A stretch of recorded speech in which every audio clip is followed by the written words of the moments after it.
everyone, and welcome back to Faith and Flour. If you're new here, my name is Robin, and we, just like you, are staying at home and finding some time to do things that we haven't had a chance to do in a long time, or to try some new things. I've been doing some experimental baking and kind of creative cooking with the things that I have on hand and the shortages that we are experiencing. We also have had some small home projects that we've enjoyed, including one that I never thought I'd find myself doing. So I hope you will join me for today's video. So apparently I am just one of many who are baking a lot at home, and that is evidenced by the lack of flour and yeast and other baking products in the stores right now. So if you're lucky enough to have flour and yeast, hopefully you can partake in that too if that's something that you're interested in, and I'm confident that those things will return to the shelf soon. But in any case, I was able to get some flour, and so I have been trying some sourdough starter. This is something that I did years ago, and I just didn't keep up with it, and there has been a resurgence of interest in this because of the lack of yeast, and also just because we're at home, so we have time to experiment with things like this. There was a time when yeast was not available in convenient little packets and jars for us to use as leavening agents, so most households had a sourdough starter that they fed periodically and used to rise their breads. And so this is something that is quite easy to do at home. It's just a little bit time consuming in that it takes several days to get it going, but it only takes a little bit of time each day, if that makes sense. And so I'm planning on making a video to sort of journal my experience with this, to give you guys some more information about it. And if you're interested in that, please leave me a comment below. But I have had a lot of fun with this. It seems to be working, and I'm only on day 6 of this process. It takes about 7 days to get a mature starter so that you can go ahead and start making bread and all kinds of other really great baked goods. So making sourdough starter is one of the things that I have not had time to do or taken the time to do in the past, and now that we are staying at home, my interest in it has been rekindled for a number of reasons. If I run out of yeast, I won't need it anymore, and also there are so many health benefits that I'm learning about. So I've had fun watching videos, learning how to do this properly, and getting ready to do some serious baking. Another project that I worked on this week, and something that I never saw myself doing before, was using some old bandanas to make face masks, and I will show you how I did this a little bit later in the video. We have had various small projects going on in our house, and one of them was Kyle putting together an office chair. We needed to order this for him because he's home studying from college, doing all of his classes online, and he really needed a good chair to support his back and keep him comfortable while he's working. So fortunately, this was a fairly easy project, and he had it together in no time. These are just some of the adjustments that I'm sure a lot of us are making as we're transitioning from being out in the world, whether it's at school or at work, and now doing those things here at home.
a lot of you are probably experiencing too, we have a lot of shortages in our grocery store, including bread, and I guess that's why there's a run on flour. Everybody's making their own.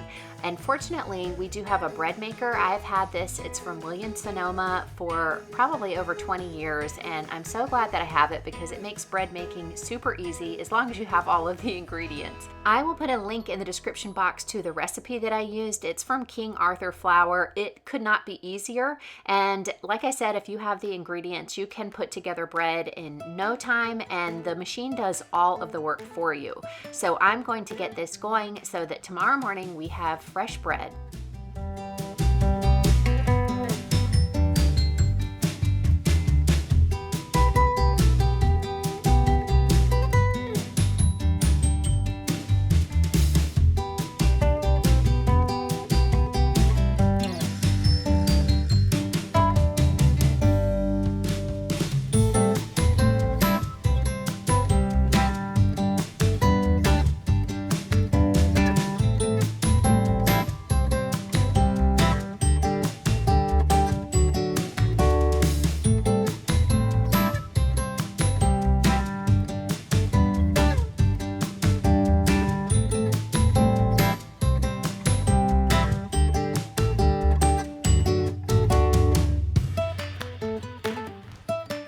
Now that we are at home more than ever before, our home is dirtier than it ever was before.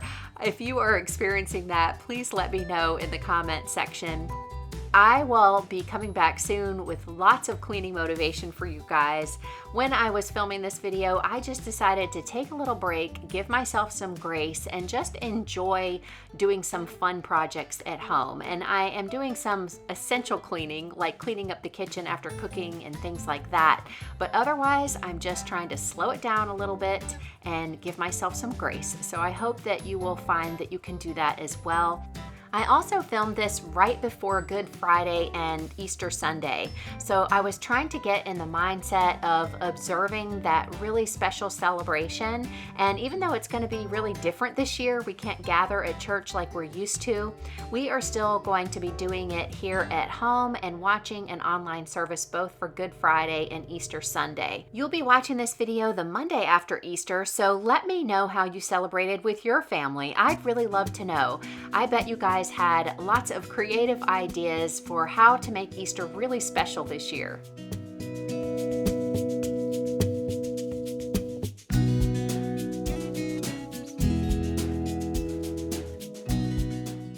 For dinner, I decided to try a new recipe. It was called honey garlic butter shrimp and broccoli because these were the ingredients that I had on hand. So it's really fun to go online and search the ingredients and see what kind of new recipes you can try.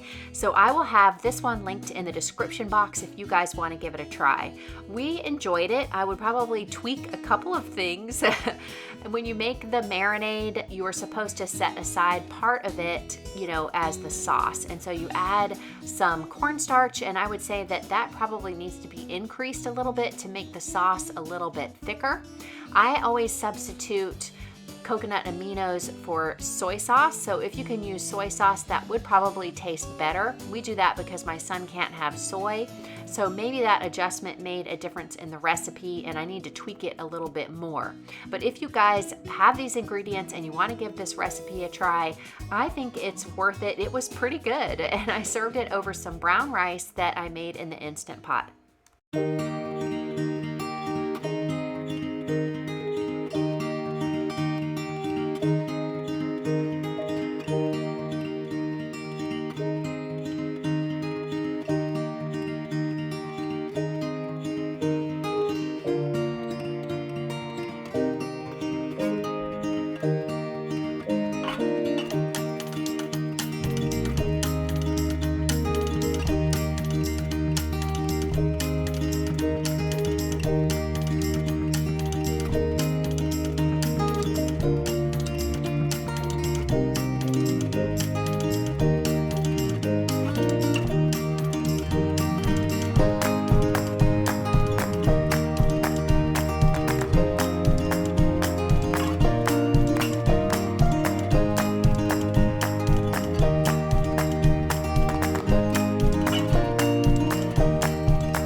kitchen cleanup, the bread was ready, and wow, our kitchen smells amazing. This has been a huge benefit of making bread at home. The house always smells great.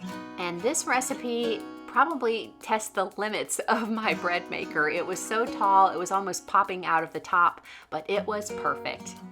And in the morning, all I had to do was slice the bread and enjoy with some butter and jam.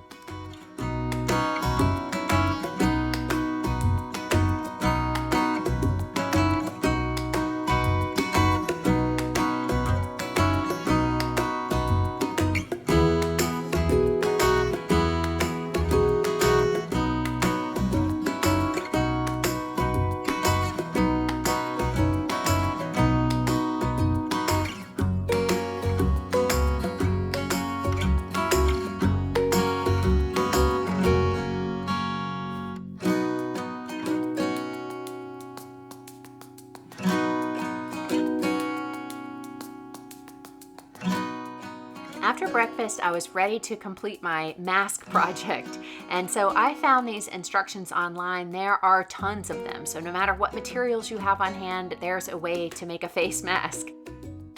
I'm not going into details about how I made it, but I will link the instructions that I followed in the description box. They may seem a little bit complicated if you're not used to sewing at first, but by the time I made my second mask, it was super easy.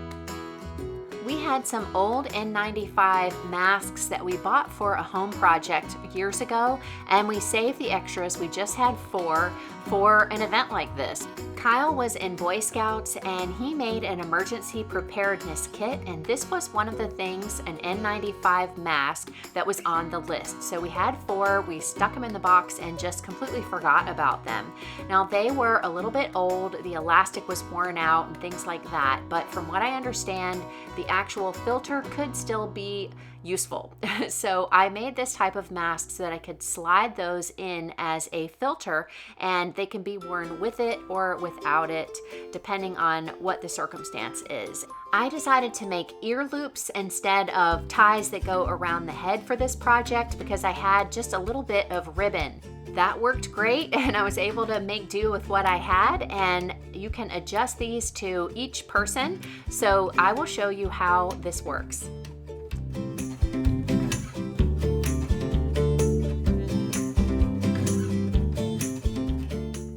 You can adjust the ear loops, and then once you have it in place, you might need to do a little bit of adjusting so that you can see. But it was fairly comfortable, and this way I can take this mask off and wash the bandana and reuse the insert as a filter. I hope that you enjoyed today's video. If you did, be sure to give me a thumbs up. I hope it gave you a little bit of encouragement, some inspiration and motivation for spending your time while we are all staying at home. If you like videos like this, I want to invite you to subscribe. It's absolutely free and easy. All you have to do is click on my picture. Thank you guys for watching. I hope you have a great week, and I'll see you in the next video.